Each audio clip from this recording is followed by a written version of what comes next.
श्री ब्रह्मणो द्वितीय परादे वैवस्वतमन्वंतरे अष्टाविंशतितमे युगे चतुष्के कलियुगे कलि प्रथम चरणे प्लव नाम संवत्सरे युगाभ 5123 विक्रम संवत 2078 शिव शके 343 शके 1953 पक्ष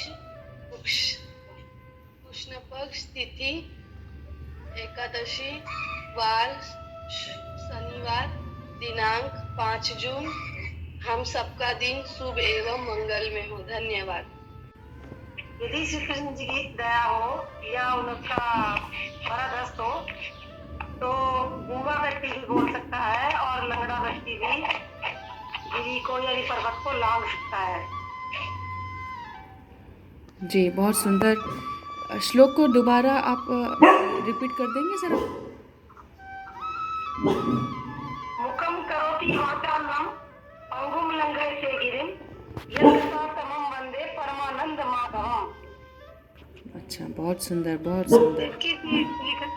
श्री कृष्ण की दया दृष्टि हो या उनका वरदहस्त हो तो वो गूंगा भी बोल सकता है और लंगड़ा भी गिरी को लांघ सकता है यानी पर्वत को पर चढ़ सकता है। जी जी, बहुत सुंदर। Around you, the place you are in.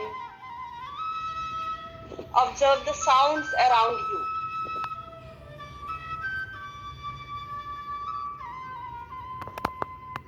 Observe the sounds coming from near to you.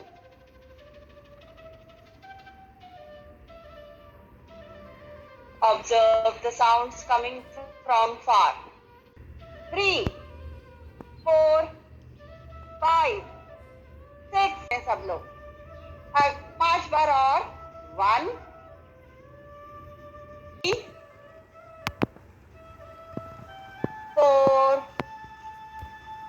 and 1, 2, 3, 4, 5 very good 7 बहुत बढ़िया 8, 9, 10 1, 2 जमीन को टच करें 3, 4, 5, 6, 7 अच्छे तत्व मिल गए।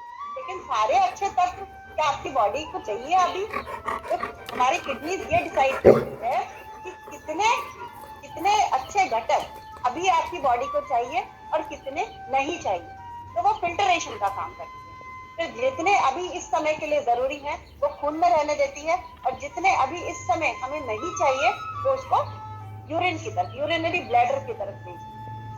तो अगर मैं आपको इसको एक एग्जाम्पल से समझाऊं तो क्या होता है, आपने अपनी बिल्डिंग के ऊपर एक टांकी बिठाई, ओके, अब टांकी में आपने नीचे मोटर चला दी तो टांकी से ऊपर पानी आपकी टांकी में भर रहा है। तो टांकी जब फुल हो गई तो क्या होता है, ओवरफ्लो वाल्व से पानी निकल वो सीटी बजती है और स्टीम बाहर आ जाती है। अगर मैं उसकी सीटी निकाल दूं और उसको वहां पर वेल्डिंग कर दूं और फिर मैं कुकिंग करूं तो क्या होगा, कुकर फट जाएगा। उतनी जरूरत नहीं है तो वो कुकर फट जाएगा, ब्लास्ट हो जाएगा। आप सबको पता होगा ये बात कि कुकर कई बार कई लोगों के ब्लास्ट होते हैं।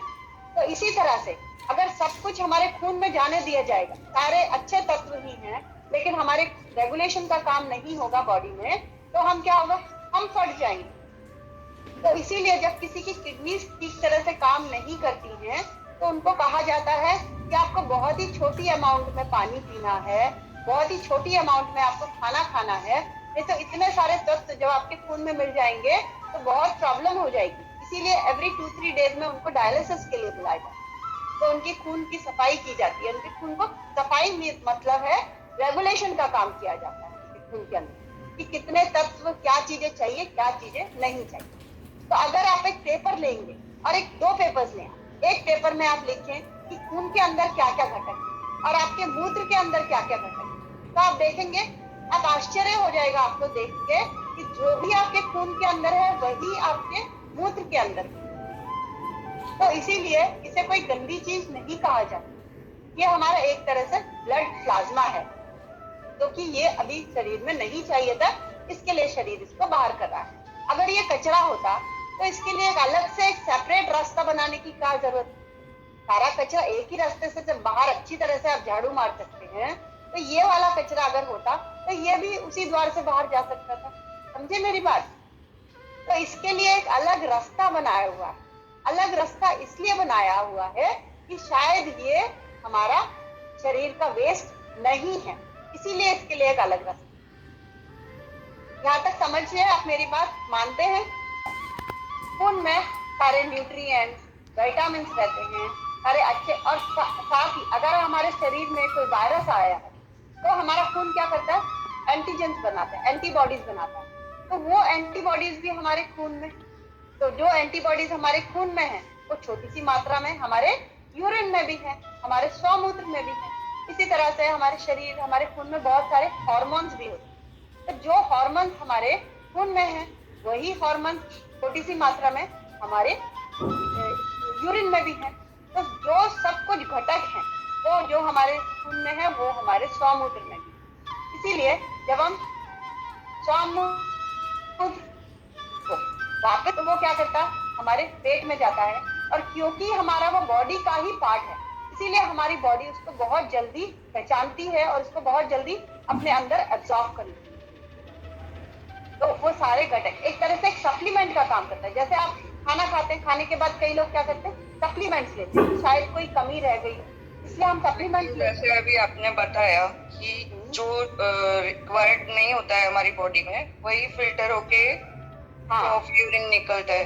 तो अगर वो हाँ। रिक्वायर्ड नहीं है तभी निकला है और फिर भी हाँ। हम उसको इंटेक करेंगे तो रिक्वायर्ड नहीं है क्योंकि वो उस समय पर रिक्वायर्ड नहीं है।